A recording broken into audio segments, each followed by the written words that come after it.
Bonsoir et bienvenue chez Club Voyage Albatros. Ce soir, Jacqueline vous invite afin de découvrir une merveilleuse destination, l'Afrique du Sud. Suivez-moi. Bonsoir Jacqueline. Dis-nous, pourquoi choisir l'Afrique du Sud comme destination voyage?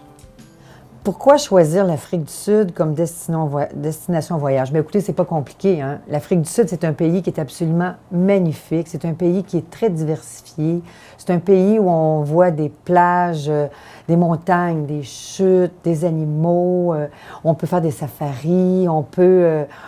écoutez, c'est illimité, l'Afrique du Sud. La température, c'est un pays qui, selon moi, est parfait à visiter. Justement, parlons température. Quelle est la meilleure période pour se rendre en Afrique du Sud? Bien, je vous dirais que la meilleure température, ça serait, selon moi, de décembre à mars. Parce que c'est la période où c'est sec. Vous savez que l'Afrique du Sud fait partie de l'hémisphère austral, donc les saisons sont inversées. Alors, de décembre à mars, c'est le temps idéal, c'est sec. Et l'avantage de la saison sèche, c'est qu'on peut voir facilement les animaux parce qu'il n'y a presque pas de feuilles, alors on les voit sans aucune inquiétude.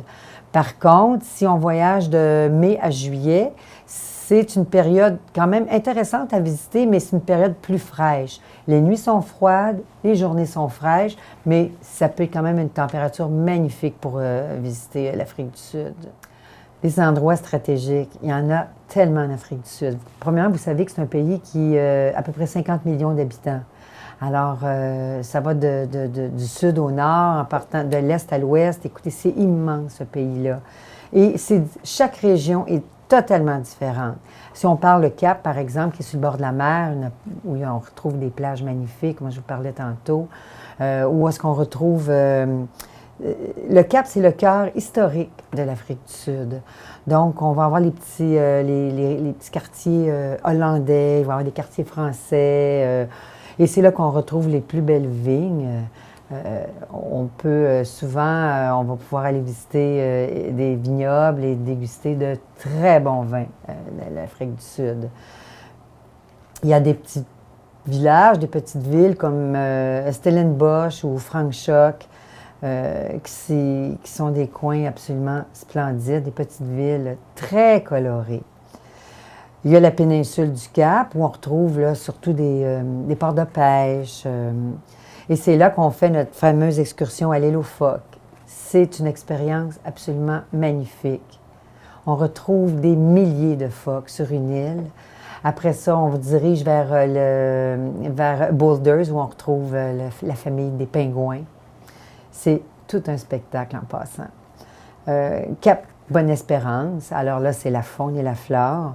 Et il ne faut pas oublier Cap-Pointe, où on a une vue exceptionnelle sur la rencontre de l'Atlantique et de l'océan Indien.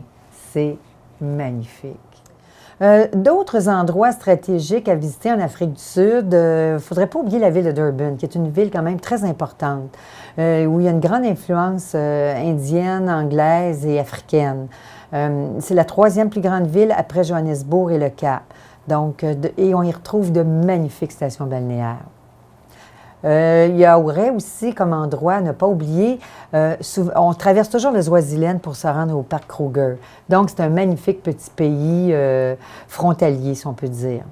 Le parc Kruger, évidemment, c'est inoubliable. C'est un parc qui mesure environ 20 000 km². Dans ce parc, c'est là qu'on retrouve les 5 gros. Et les 5 gros, quand on voit les 5 gros, on peut dire que notre safari est réussi.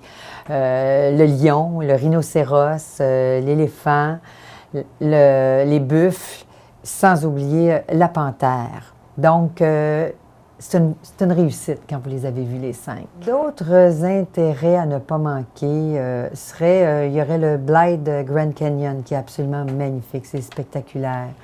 La ville de Pretoria, qu'il ne faut pas oublier non plus, qui est une ville administrative, mais qui est magnifique à visiter. Beaucoup, beaucoup de fleurs dans cette belle ville. Évidemment, Soweto. Et il faut savoir que partout où on passe en Afrique du Sud, on sent énormément l'influence de Nelson Mandela, qui a fait un travail extraordinaire. admirable. Les types d'hébergements sont très diversifiés en Afrique du Sud. Ça peut aller du petit hôtel 2 étoiles au super grand hôtel 5 étoiles. On y retrouve de tout. Et aussi, il ne faut pas oublier les lodges. Hein? C'est vraiment, c'est un des moments les plus fascinants dans notre voyage. On a même des tentes. Ça peut aller de la tente au grand lodge 5 étoiles. Ça peut être perché dans un arbre. On est entouré d'animaux. On peut même prendre son bain, pourquoi pas, sur notre terrasse. C'est vraiment magique. C'est à vivre une fois dans sa vie. Qu'est-ce que le voyageur averti devrait savoir avant de partir? Bon, évidemment, ça prend le passeport. Il faut que le passeport soit valide 6 mois après la date du retour. En ce qui concerne les vaccins, bon, écoutez, c'est tout à fait personnel, mais en même temps, c'est très important. Moi, je suggère à tous mes clients de consulter la clinique des voyageurs qui va leur donner les bonnes informations. Évidemment, la nourriture est très bonne en Afrique du Sud. Il ne faut pas s'y tromper. C'est très international. Alors, en ce qui concerne les maladies, les chances sont très minimes. Par contre, moi, je vous suggère fortement de consulter malgré tout. Planifiez-vous visiter l'Afrique du Sud prochainement? Oui, en effet, nous planifions un voyage en Afrique du Sud du 3 mars au 18 mars 2012. Et j'ai la chance d'accompagner le groupe vers ce pays qui est d'une beauté extraordinaire et qui, de plus, est le voyage d'une vie. Merci, Jacqueline, pour ces informations. Merci.